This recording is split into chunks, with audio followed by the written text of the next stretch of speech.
Boa noite, pessoal. Hoje é dia 15 de 3 de 2024, sexta-feira. Estamos ligados? Desculpe o nosso atraso, desculpe, doutora, desculpe, seu João, desculpe, Orlando, desculpe a todos os nossos ouvintes aqui que estão nos assistindo via YouTube, via Facebook, ou quem está nos ouvindo via rádio. Muito boa noite. É bom estar de volta ao Pará. Estou de volta ao Pará, já vim meio atrapalhada na correria, acabamos atrasando um pouco hoje. Mas muito boa noite. Hoje contamos com a ilustre presença da doutora Tanuíta. A Tanuíta Rangel, psicóloga, neuropsicóloga, psicopedagoga especializada em avaliação psicológica em autismo. Muito boa noite, doutora, seja bem-vinda. A doutora já é uma amiga de casa, nós temos uma certa amizade, nós já passamos por algumas avaliações e gosto muito da doutora, recomendo o seu trabalho e eu vou deixar ela falar por si própria sobre algumas coisas. Vou lhe perguntar algumas coisas durante o nosso programa, porque eu não entendo muito. Fique à vontade. Psicanálise é uma especialização da psicologia, né? Psicanálise, na verdade, ela é uma outra ciência. Ela é uma formação que a pessoa é independente. O psicólogo pode fazer a psicanálise e ser também psicanalista. Mais 2 anos, né? Depende da formação, né? Tem escolhas. Por exemplo, você que fez direito, sociologia, algumas matérias, você pode ser um psicanalista. Mas o que eu sugiro? Faço da psicologia também. É melhor. Instrumentaliza e melhor. Os psicanalistas não me ouçam, mas tem essa guerra aí, mas na verdade por serem formações distintas, né? Mas o psicólogo que também faz a psicanálise, né? Então ele tem um embasamento nas duas ciências, né? Eu acho que é bom estudar, nunca é demais.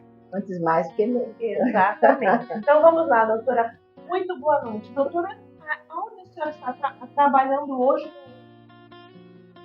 Atualmente eu sou psicóloga clínica escolar, mas atualmente eu estou só em consultório e trabalho, faço atendimento de criança a idoso, né? Trabalho tanto com a psicoterapia como com a avaliação neuropsicológica e psicológica. E o que consiste uma avaliação? Por exemplo, uma avaliação do espectro autista hoje é uma coisa que está sendo tão falada, tão discutida socialmente, que parece que houve um boom na sociedade e o número cresceu, ou eram que não sabiam o que tinham? O que era? Na verdade, existe a discussão. Nós temos, sim, um número maior de crianças, né, pessoas dentro do espectro, mas essas, como a gente pode colocar, né, essa dificuldade do desenvolvimento, esse transtorno do desenvolvimento, porque é um transtorno do desenvolvimento global, ela já existe. Por exemplo, eu fui professora por muitos anos, e por volta de 2007, 2008, eu já tinha alunos autistas, mas a gente não tinha o que nós temos hoje, que é o diagnóstico mais precoce. Então, nós tratávamos os autistas como que a gente chamava antigamente, né? Crianças com retardo, crianças com outras deficiências que nós não conhecíamos o que nós conhecemos hoje. Hoje, com a avaliação adequada, nós descobrimos cada vez mais cedo. Por exemplo, eu recebo crianças de 1 ano e 10 meses, 1 ano e 11 meses, né, para fazer a avaliação. Mas é possível chegar a um diagnóstico até antes de 1 ano. Antes de 1 ano. Geralmente as pessoas falam que seria o correto uma avaliação até 2 anos, não é? Quanto mais cedo, melhor. Justamente para se começar as terapias. Exato. As intervenções, elas sendo feitas logo no início do desenvolvimento infantil, logo quando se percebe os atrasos, a criança tem um prognóstico muito positivo, né? Há uma possibilidade de ganhos significativos. Não existe remissão de autismo. Autismo, você nasceu, a sua característica ali para a vida toda. Mas com as terapias há uma condição de vida muito melhor, qualidade de vida muito melhor. Gente, você que gostaria de saber, fazer perguntas, Vocês podem nos encaminhar perguntas através do nosso WhatsApp. Aqui o código é 91, o nosso número é 99111 4393. O código 91, número 99111 4393. Doutora, a senhora comentou que não existe a remissão, ou seja, desenvolveu o autismo, ou já se nasceu com autismo e... Já se nasce, né? A criança nasce, como a gente fala, a criança nasceu, em alguns casos, ou na grande maioria, como a gente costuma ver em consultório, a criança nasce, ela tem um desenvolvimento que a gente chama típico, e em determinado momento nós começamos a perceber um desenvolvimento atípico, que estaria fora do padrão do neurodesenvolvimento. Então, são crianças, tem relatos, por exemplo, de pais dizendo assim, meu filho falou até 2 anos, meu filho falou até 1 ano, meu filho brincou até determinada idade e aí parou. Só que mesmo antes desse parar que os pais começam, que é mais contundente, que é mais visível, já existem alguns sinais. E aí, por conta mesmo da própria maternidade, da própria falta de experiência, e também da falta de qualificação, né, de alguns profissionais, demora-se a perceber estes sinais. Mas, por exemplo, uma criança que chora muito, uma criança que tem muita dificuldade de dormir, uma criança que tem dificuldade na amamentação, uma criança que tem muita irritabilidade, não olha no olho da mãe quando está amamentando, criança que tem dificuldade com o toque, então são sinais que precisam ser levados em consideração. Aquela questão de andar na pontinha do pé. Andar na ponta. Quando a criança começa a andar na ponta do pé, um brincar mais isolado, organização sistemática de brinquedos, entende? Aquela criança que ganha um brinquedo e se preocupa com a embalagem. Verdade que toda criança, quando a embalagem é mais bonita, prefere. Mas aquela criança que ela não dá atenção, de uma maneira específica, para aquilo que todo mundo está dando atenção, e que seria normal e se espera que ela desse atenção, também é algo que a gente precisa ter um pista de alerta, né? Principalmente o atraso na linguagem. A criança que a gente espera que ela desenvolva a linguagem e no período normal aquela criança não consegue desenvolver. Então isso é um dos sinais também, ou seja, sinais sociais, da interação social, e o sinal da linguagem, e aqueles comportamentos que no popular a gente diz que é comportamento estranho, que são aqueles comportamentos restritos, que a criança tem de colecionar objetos, organizar objetos, entende? E movimentos atípicos, o girar, repetitivo, sabe? Aquela coisa das mãos, a cultura mesmo, que eu digo assim, é uma característica infeliz. É uma característica infeliz. Concordo com isso. Porque eu penso e eu vejo isso, e quem não aprende a administrar junto com os pais, quando recebe a herança, a primeira coisa que faz é perder. Essa é uma justificativa de por que as empresas no Brasil não duram tantos anos como outras empresas lá fora. Primeiro que a lei brasileira determina a herança aos herdeiros necessários. Quem são os herdeiros necessários? Os filhos. 50%, por exemplo, do patrimônio do nosso amigo que está aqui nos bastidores, ele tem 3 filhos. Ele juntou um patrimônio aí de $500 milhão. 50% desse $500 milhão da empresa. Não importa se eles trabalham, a não ser que eles sejam declarados indignos. Sim. Mas fora isso, normalmente a lei vai determinar o quê? Aí eles vão administrar a empresa. Às vezes a empresa que está na administração de grupo social está sólida, mas aí você vê que a empresa umas 2 gerações, é o tempo de acabar com o patrimônio. Exato, exato. Infelizmente essa é uma realidade brasileira. Por quê? Porque justamente eu vejo assim, e isso eu falo de pessoas que se consideram ricos no Brasil, que nem são tão ricos. Sim. Entendeu? Porque eu acho assim, quem é rico no Brasil tem aí patrimônio de bilhão, entendeu? E mesmo esses daí, eles colocam os filhos para trabalhar e estudar lá fora. Agora aqui, eu fico olhando alguns, eles abrem empresas e colocam os filhos para administrar, sem antes os filhos terem passado terem passado por alguma administração de comércio, que seja de coisas mais simples. Mais básicas, né? Para aprender mesmo a lidar, quanto custa, quanto vai vender, para poder se ter um lucro. O que é lucro? Entendeu? Porque às vezes você comprou um negócio por 9, você ganhou 10, aí pega aquele dinheiro, 10 não é lucro, você não ganhou 10, você tem que ver se você gastou 9 e você tirou 1, esse 1 não foi o custo que você teve do seu tempo. Exato. Então você talvez não tenha nem tido lucro, nem de 1, teve prejuízo. Então isso é uma coisa assim que deve ser, mas realmente é uma cultura. Lá fora você coloca as crianças entregam jornal, dão aula particular, um monte de coisa. É verdade. E Aline, tem coisas que eu penso que são muito básicas e são. Porque eu pago para lavar o meu carro e eu tenho 2, 3 filhos dentro de casa que poderiam lavar o carro. E eu pago uma pessoa para lavar o carro quando eu tenho outros que poderiam fazer. Mas aqui já reparou, parece que é uma vergonha para a mãe, para o pai e para o filho. É constrangedor, né? Então, a vergonha, o ofício é uma vergonha. Você tem uma piscina, você paga alguém para fazer um trabalho para limpar aquela piscina 2 vezes por semana. Quando um filho adolescente tem condição de fazer, a medir, colocar mas e aspirar. Assim, se eu tenho quem faça, por que eu não vou fazer? Sabe? Nós temos uma educação muito terceirizada, tanto para as crianças típicas como para as atípicas, entende? Nós temos tudo hoje terceirizado. Você vai para as escolas hoje, você vê educação financeira, sim, projetos de vida, sabe, inteligência emocional. Se tornou necessário porque a família não está fazendo. Então, a família não faz, o comportamento vai para a sociedade, começa na escola e vai, né, para a gama maior da sociedade. Alguém tem que fazer alguma coisa. Mas educação financeira também deveria ser em casa.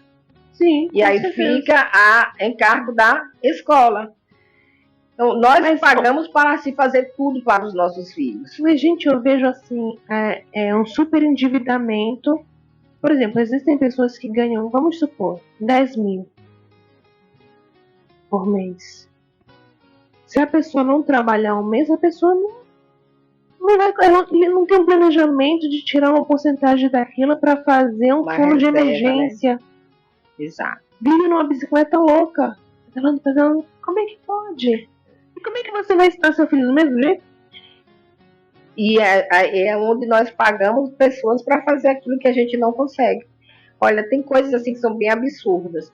Eu, acompanhando uma história, o pai tinha uma vida muito difícil no aspecto financeiro, ele trabalhava muito para poder dar uma condição melhor para a família, e ele não queria que o filho passasse pelo que ele estava passando. Não queria que a borboleta fizesse a força para sair do casulo. E o que é que ele fez? Então ele tinha uma exigência tão grande naquele filho, que quando eu fui conversar com ele, ele falou: tia, eu só queria ser criança. Mas na minha casa tem um gráfico na parede e se eu não estiver em primeiro lugar sempre, eu sou punido.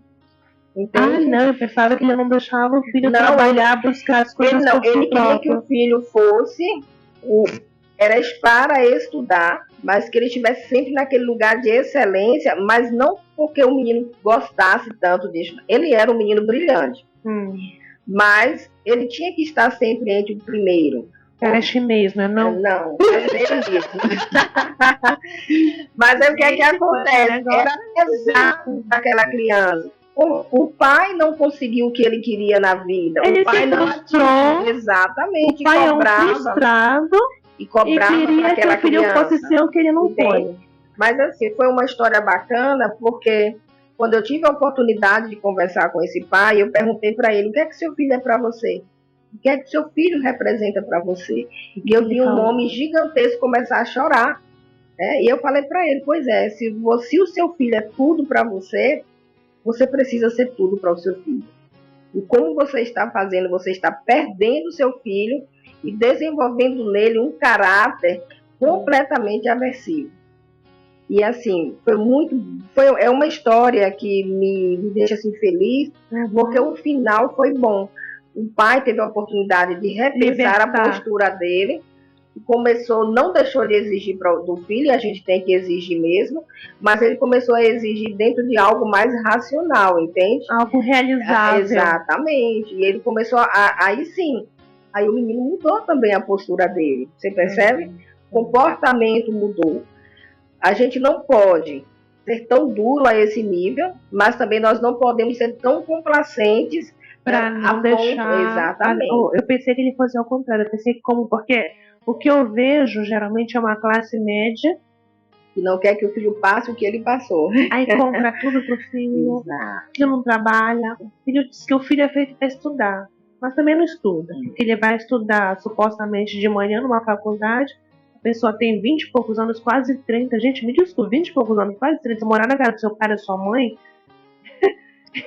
Eu venho de outra cultura, então eu acho esquisito. Morar, porque uma questão de talvez praticidade. Economia, não, porque tá comprando algum imóvel, então vai deixar de pagar o aluguel, pega o dinheiro do aluguel, mora com a mãe e compra um apartamento. Mas porque ótimo. Não tem condições de se manter, eu também acho isso um absurdo. Eu também acho isso. Aí fica naquela, né? Aí o suposto meio rico, o filho ainda pega uma dependência no colégio, de noite ou de tarde vai jogar futebol, vai passear, e o pai ou a mãe ainda pede que você arrume um emprego para a criança. Aí você fala assim, vai ganhar quanto, sabe? Não, mas você pode pagar mais do que isso. Aí eu pergunto, sim, o cara não quer ser presidente, né? Mas olha, o meu filho, ele pede coisa como todo adolescente, né? E aí eu falo para ele, eu posso te dar isso, mas isso aqui não. Ah, mas a senhora pode isso, poder até eu posso. Mas você precisa fazer a sua parte. Qual é a sua contrapartida? Entende? Porque se eu for dar para o meu filho tudo que ele pede, eu vou trabalhar só para satisfazer os desejos dele. Sempre vai aumentar. E vai aumentar. O nível de exigência aumenta. A elasticidade é igual a droga. Eu vejo isso. A região de prazer é a mesma. É a mesma, né, doutora? Então, eu falo, gente, não vicie seus filhos, apresse. Eu sei que é difícil, eu sou mãe. Às vezes a gente olha assim, né, e fala... Ai, será que eu vou? Será que eu não vou? Será que dá? Entendeu? Não é por dinheiro, mas... Exatamente. Sabe o que acontece, Aline? Nós queremos construir heranças materiais. E eu sempre bato nessa tecla. Nós precisamos construir heranças afetivas. Entende? Nós precisamos construir memórias emocionais. Eu sempre faço, quando eu vou falar para pais, eu faço o seguinte, feche os seus olhos e pense... Qual foi o melhor momento da sua infância, de 0 até 12 anos? É o aconchego, a comida, o cheirinho. Não lembram de coisas. Então, assim, teve um pai que falou assim, eu me lembro quando eu ganhei uma bicicleta. E quando ele começou a descrever a bicicleta, o momento de ganhar a bicicleta, né, ele colocou toda a emoção que ele sentiu naquele momento de receber o presente, ou seja, não foi a bicicleta em si, foi toda a magia em torno de receber aquela bicicleta. Então nós precisamos construir esse tipo de memória. Eu costumo dizer que quando nós não estivermos aqui, nós vamos ter em nossos filhos essas memórias que foram construídas. Exato. Entende? Eu tenho uma memória, meu pai foi uma pessoa muito difícil, mas eu tenho uma memória do meu pai que era quando ele atravessava, eu sou baiana, então ele atravessava o rio Paraguaçu, ele colocava a gente nas costas e nadava de um lado para o outro. E ele tinha uma rural, aquela rural verde e branca, e a gente ia naquela rural quando minha mãe ia lavar roupa nesse rio. É uma memória que para mim é gratificante. Eu sei que quando meu pai não estiver mais aqui conosco, essa memória vai ficar. Então, eu trabalho para construir memórias com os meus filhos, né? E aí o meu mais novo assim, meu Deus, a minha mãe não tem juízo, né? Mas é justamente, são esses momentos que nós precisamos cultivar, né? Precisamos cultivar. E são nesses momentos que nós passamos os valores, entende? O amar o outro, o cuidar do outro, saber que o outro é importante. Nós precisamos cultivar. Doutora, nós temos perguntas aqui pelo chat do YouTube. Gente, é a primeira vez que eu estou respondendo o chat no YouTube. Então, é tudo de improviso, viu, doutora? Novo, né? Vamos lá. Nós temos aqui o Evaldo Lima. Ele está falando da cidade de Mãe do Rio. O Evaldo perguntou O pai pode mandar o filho pegar cerveja na geladeira ou comprar no bar próximo, mesmo sendo menor, está certo? Erradíssimo. Erradíssimo. Erradíssimo. Se você for procurar quando se trata, né, de dependência do álcool ou outras drogas, pela Secretaria Nacional, né, de Combate ao Uso de Álcool e Outras Drogas, eles vão dizer que cigarro e álcool, o uso é aprendido dentro de casa. A criança não aprende a beber no bar, ele aprende dentro de casa. Ou seja, a família, ao mesmo tempo que ela é uma rede de proteção, ela também é essa rede que termina a porta de entrada. Então eu vou falar sobre a questão legal. Estabelecimento que vende álcool ou cigarro para o menor está cometendo crime, tá? Não pode. Vamos lá, doutora. Outra pergunta. Pais preparados, o Jorge Elias Souza Rodrigues. Eu não sei de onde o Jorge está falando. Pais preparados, muito provavelmente filhos de sucesso. Acredita nisso? A chance é maior, né? Porque quando os pais estão amadurecidos, eles vão favorecer as condições para que esses filhos desenvolvam. As chances são muito maiores. Pais equilibrados.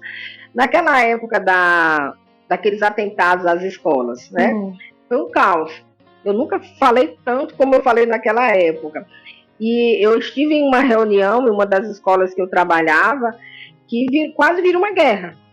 E eu coloquei para os pais, se vocês, os adultos, não estão conseguindo ter o equilíbrio nesse momento, como que vocês querem que os filhos de vocês tenham? Como que os filhos não vão ter medo se vocês estão apavorados e passando o pavor para os filhos de vocês? Doutora, numa situação dessa, a senhora acredita que exista um treinamento, deve ser dado um treinamento tanto às crianças como o corpo da escola? Eu acredito que se faz necessário. Se faz, entende? Né? Sabendo, tendo o suporte adequado, entende? Tendo profissionais capacitados para fazer isso, eu acredito que é necessário. Até porque, Aline, a gente pensa nessa questão de atentados. Mas hoje a gente vê incêndios, né, desabamentos, tantas outras coisas, e nós não temos preparo para isso, né? Pois é, porque eu, inclusive, na época que estava acontecendo isso, eu cheguei a conversar com uma dona de uma escola, aí eu perguntei, quantas sirenes vocês têm? Ela disse, só uma. Aí eu falei, e como quem vai ouvir a sirene vai saber se é uma sirene para sair da sala, no caso de incêndio, sim, ou se é uma sirene para reter a porta com uma barricada, no caso. É nesse sentido que a gente pontua que os profissionais capacitados é que devam fazer essas orientações, né? Dar esse treinamento. Eu não tenho condições nenhuma de dar esse treinamento. Mas, assim, os profissionais capacitados é que devem fazer isso, entende? Mas essa pergunta é interessante, Aline, porque na grande maioria das vezes nós vemos pais sem preparos. Agora, isso não quer dizer que o mundo está perdido, né? Porque o pai pode buscar essa ajuda, né? O pai pode buscar um profissional para lhe dar um suporte mesmo. Né? Eu acho que pais têm que dar segurança para seus filhos. Segurança ajuda o desenvolvimento. A segurança através de conhecimento, autoconhecimento. Em casa nós temos o hábito do estudo, nós gostamos de matemática porque é uma coisa assim que a gente tem um gostinho mesmo por isso. Mas a gente tem defesa pessoal, né, o jiu-jitsu, que eu acho uma coisa interessante para a criança, para ela desenvolver não só a questão de defesa pessoal, mas a motricidade. Existem movimentos que crianças devem fazer até 5 anos. Se não fizer, o desenvolvimento lá na frente fica comprometido. Atenção, concentração, memória. Exatamente. E esse tipo de conhecimento, nós somos animais. Nós somos animais. O bandido, quando te vê na rua, ele vai olhar se você é uma presa fácil ou não. Ele percebe, ele vai saber te ler mais do que muitas vezes uma pessoa que está há anos estudando psicologia. Porque ele tem a experiência do campo. Ele tem a experiência da vivência e da sobrevivência, que para ele é essencial. Então, para ele cometer um crime, ele tem que ler quem é a vítima. É por isso que eu falo, nós somos animais. Então, se prepare. Prepare seus filhos não apenas mentalmente. Prepare para a vida. Para a vida. E para a vida toda. E pra vida toda. Doutora, a senhora gostaria de deixar, mandar um abraço? Deixa eu só ler mais um aqui, só mais um. Zandor Simões mandou também. Assunto muito interessante, importante. Parabéns, doutora Aline, parabéns, doutora Atanuíta. Ele escreveu direitinho. Obrigada. O Simões é de São Paulo. São Paulo. Isso. São Paulo, aqui no Pará. Muito bom. Não, não, pessoal, aqui nós temos gente de onde, seu João? De outros lugares, né? Que a gente tem vários lugares aqui que... Portugal, tem Portugal, Espanha, Estados Unidos bastante. Tem Boston. Inclusive, acho que nós vamos começar a reproduzir para um outro canal lá, né, seu João? G-Show. G-Show. Estamos fechando. Parabéns. Nós vamos mudar disso aí. Ih, não era nem para ter falado, era para deixar ela surpresa, né? Gente. Pois é, doutora, muito obrigada pela sua presença. Mande os seus abraços e deixe seu telefone, por favor. A senhora faz consulta online? Faço atendimento online, presencial, e faço avaliação neuropsicológica, né, para justamente investigar quanto mais cedo, melhor, qualquer necessidade. A senhora indica que a criança vá com que idade? Quantos meses? Ali não tem essa questão de idade ou meses, entende? Normalmente é perceptível quando chega naquela fase 7, 8 meses, quando se espera pelos marcos de desenvolvimento que a criança tenha alguns comportamentos. Então, se os pais percebem, não, aquela cadernetinha da criança lá atrás, que tem aqueles marcos, quando aqueles marcos não estão sendo atingidos, ali é o alerta. O pediatra deve encaminhar, mas se o pediatra não encaminhar e o seu filho não atinge aqueles marcos, ali é hora de você buscar uma avaliação profissional. Doutora, é muito caro? Aline, não é caro. Não é caro pela necessidade. Eu falo que a vida não é cara. Exato.